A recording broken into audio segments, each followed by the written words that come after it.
Hi friends, आप देख रहे हैं मांडव ऋषि क्षेत्र में मांडव ऋषि मंदिर में भगवान मांडव ऋषि जी का आप दर्शन कर पा रहे हैं। मांडव ऋषि जी की यहाँ बहुत चर्चाएं हैं और यह कथन है लोगों का कि यह मूर्ति नहीं वास्तविक शरीर है मांडव ऋषि महाराज का, जिन्होंने अपने तपोबल से खुद को प्रतिमा के रूप में परिवर्तित कर दिया था।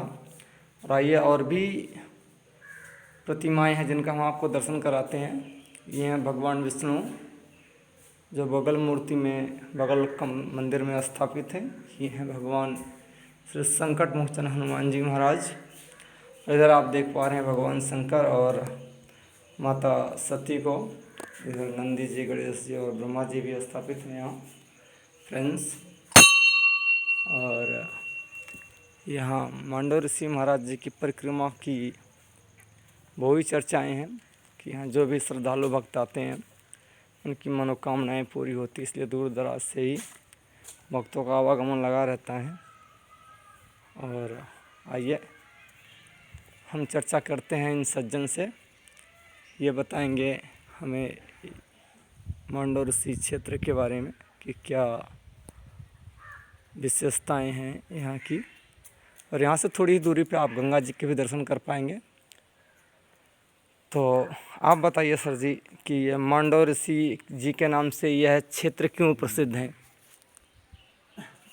आप मंदिर में आएंगे ताकि आपकी चर्चाओं के साथ साथ लोग मांडव ऋषि महाराज जी के दर्शन भी कर सकें। ये मांडव का उपनिषद के जी, रचनाकार यहाँ बैठिए आप।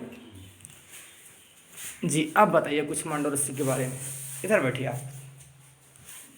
आप बताइए आप कुछ मांडव ऋषि जी के बारे में। मांडव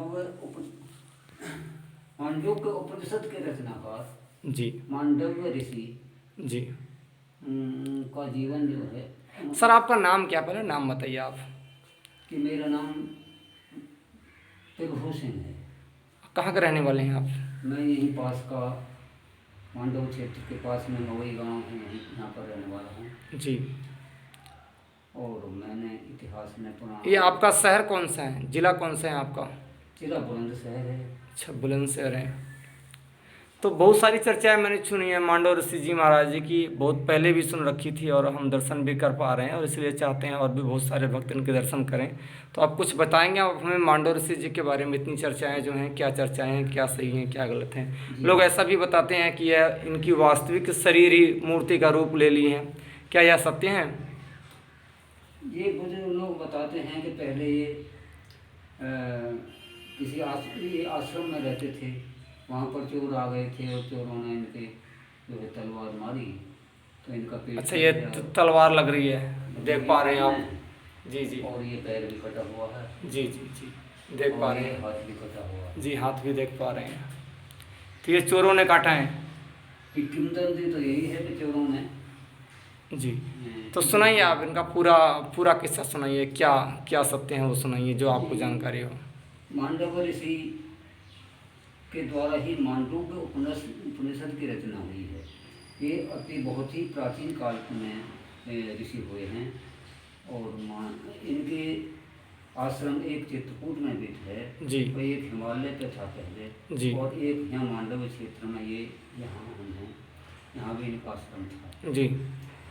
ये बड़े तपस्वी थे, तपस्या करते थे आश्रम में।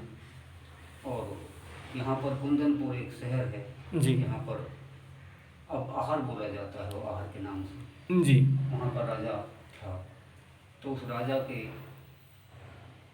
यहाँ चोरी हो गई थी और जो चोर थे वो राजा का माल ले करके, और जब पीछे से जब उन पर दबाव पड़ा तो मांडव ऋषि तपस्वी के आश्रम में वो प्रवेश कर गए और उस चोरी के माल को वहाँ रख कर। अच्छा, चोर प्रवेश करके मांडव ऋषि जी के यहाँ और चोरी के माल को उनके पास रख दिया। रख कर जी।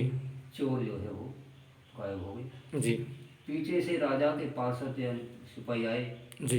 और उन्होंने मांडव ऋषि को ही चोर ठहराया और राजा के यहाँ ले गए और राजा ने चोरी के अपराध में उनको जो सूली की सज़ा बोल दी। पहले सूली की सज़ा होती थी जी। राजा महाराजाओं के लिए। तो सूली राजा सूली किसी को दी गई, लेकिन सूली से उनके प्राण नहीं निकले, वो अपने समाधि में चले गए या किसी तरह से, यानी उनके चर्चा है कि नहीं बहुत देर तक सूली पर रखा गया था, तो कितने समय तक सूली पर रखा गया था, कुछ उसके बारे में बताएंगे आप? जी बताते हैं कि 3 दिन तक उनके प्राण नहीं निकले सूली पर। सूली पर 3 दिन तक प्राण नहीं निकले। फिर राजा को पता लगा, तो राजा समझ गया कि ये कोई बहुत ही मतलब महापुरुष हैं, तपस्वी हैं। राजा ने आकर इनको सूली से निकलवाया और इनसे क्षमा याचना की, बड़ी विनम्र प्रार्थनाएं की। फिर राजा बोला कि मैं बड़ा अपराधी हूँ, मैंने अपराध किया है।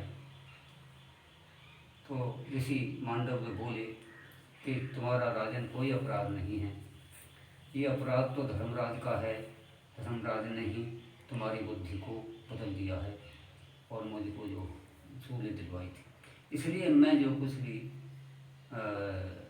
दंड दूंगा या श्राप दूंगा वो केवल धर्मराज को दूंगा, यानी मृत्यु का जो राजा यमराज कहते हैं, धर्मराज भी कह देते हैं। अब इसी अपने सूक्ष्म शरीर से यमराज के पास पहुँचे, बड़े क्रोधित थे। यमराज ने उनको देखा और यमराज उनके आदर के लिए खड़े हो गए और अपना आसन